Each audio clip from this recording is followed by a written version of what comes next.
Hello and welcome. Hey, you want to see some cool symbols? Alright, if you weren't just deactivated by that, I want to talk. Look, I know here on Pregame Discharge, we've blown the lids off some pretty good conspiracies. But you know what? I'm willing to look past that if you are. I want in on the next one. According to some really pissed off online turbo virgins, you apparently invite games journalists to these things. And while I'm not one of those, I can assure you that I am fully wired and ready to conspire. I got conspiring that'll rock your fucking world into whatever shape you want it to be. With all the space in the middle you could bat a vertically blinking eyelash at. CIA guy, I'm taking the tape off my webcam. I got 36 places you haven't thought to put LSD yet. If we're talking depopulation, dude, I have a list that is so scattershot and random that nobody will be able to find the connective thread. I don't care how much corkboard they got. I don't drink anything that comes out of a child, but other than that, fuck it, let's do shots. A conspiracy of one is just a manifesto, so am I going robes or trench coat? Because if you don't let me in, I'm kicking down the door. Anyway, think it over, try to have me killed again, emphasis on try. I got the whole weekend open, but for now I'm gonna wake the sheep up because I got a thing to do.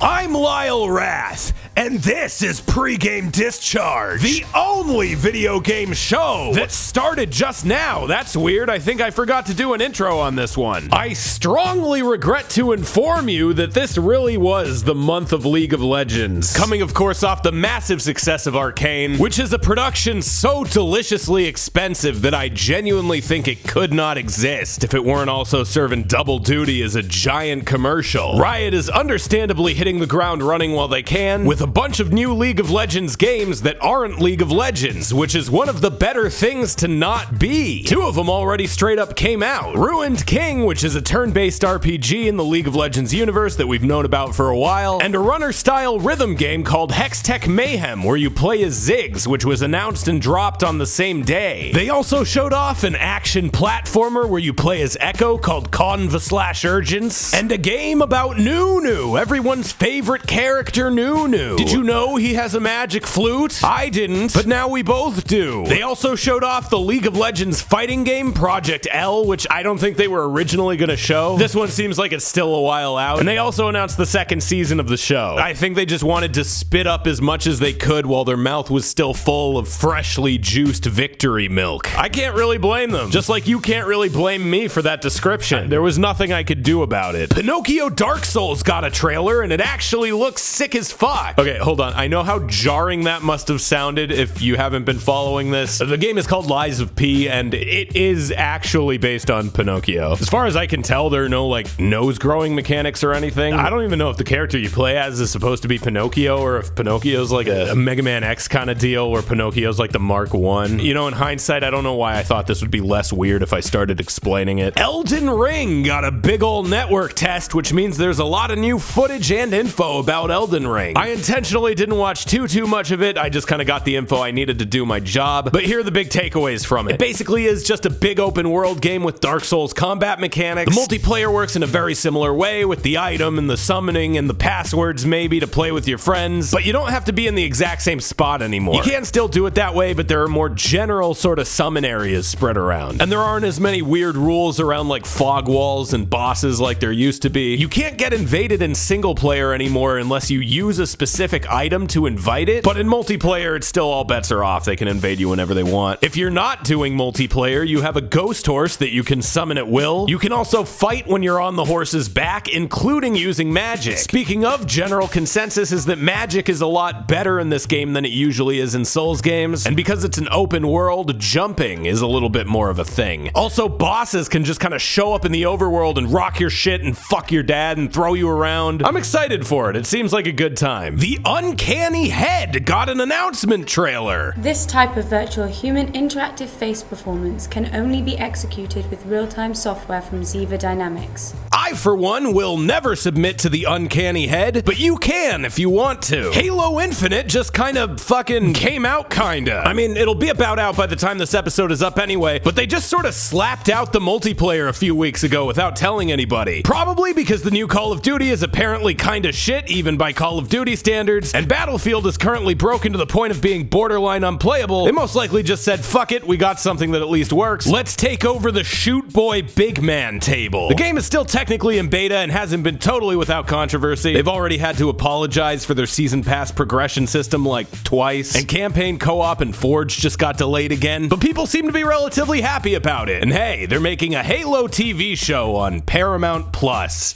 a thing that will catch on. Epic Games has bought Harmonix, which is the studio behind the first few Guitar Heroes and Rock Band. So what does this mean? New Rock Band games, Rock Band controllers becoming available again? Ha! Eat shit. Instead, Harmonix will, quote, work with Epic to create musical journeys and gameplay for Fortnite. So if you thought fun party rhythm games were dead, they are! But rest assured that their corpse will be consumed as mulch, making Travis Scott concerts for Naruto. Warner Smash Brothers is real! That's right, the rumors are true. There is a WB crossover Smash Brothers style fighting game called Multiversus, where Arya Stark from Game of Thrones can fight fucking Steven Universe. The game will be free to play and very online focused. The trailer very specifically mentioning things like cross-platform play and rollback netcode, and the primary differentiating factor from Smash Bros seems to be that this one is mostly built around 2v2 games, which would explain the support character thing that we speculated on last time. Also, I was joking the last time we said it, but now I'm saying it seriously.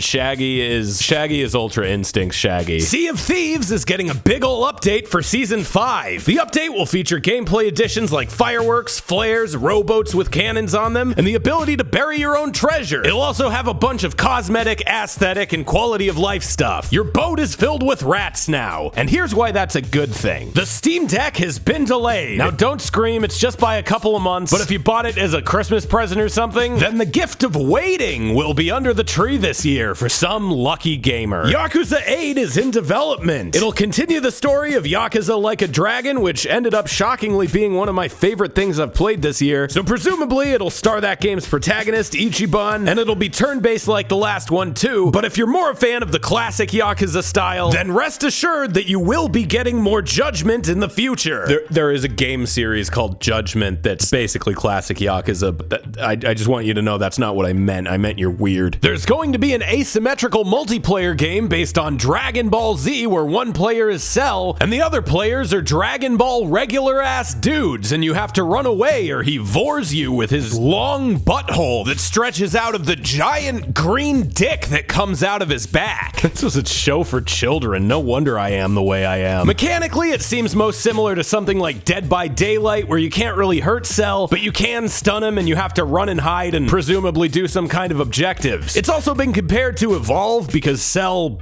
evolves, but that's probably where the similarities start and end, at least until the servers to this one get shut down too. Speaking of which, the anime fighty crossover game Jump Force is shutting down. The game, its DLC, and all its virtual currency will be removed from all platforms in February of next year. The online servers will be shut down in August. Now, I could do my normal spiel about physical media and how you don't actually own anything you buy digital, but I do think that's especially true now with online games that have their microtransactions, season passes, and virtual currencies. Where does it all go when the servers shut down? What happens to them when the sequel comes out? Yeah, today it's Jump Force and nobody cares because that game is garbo. But what happens when it's that Avengers game that nobody likes is getting a new hero? That's right, Spider-Man is sputtering in like a contractually obligated wet fart. He doesn't have any of his own missions, he's PlayStation exclusive, and his animations look like this. I mean, if this doesn't get you to give the game another shot, I don't know what will. Anyway, here are the game releases for the month. I'm Lyle Rath, and this has been Pregame Discharge. Come back at the end of every month, and I'll make sure all the important jelly gets into your head meat.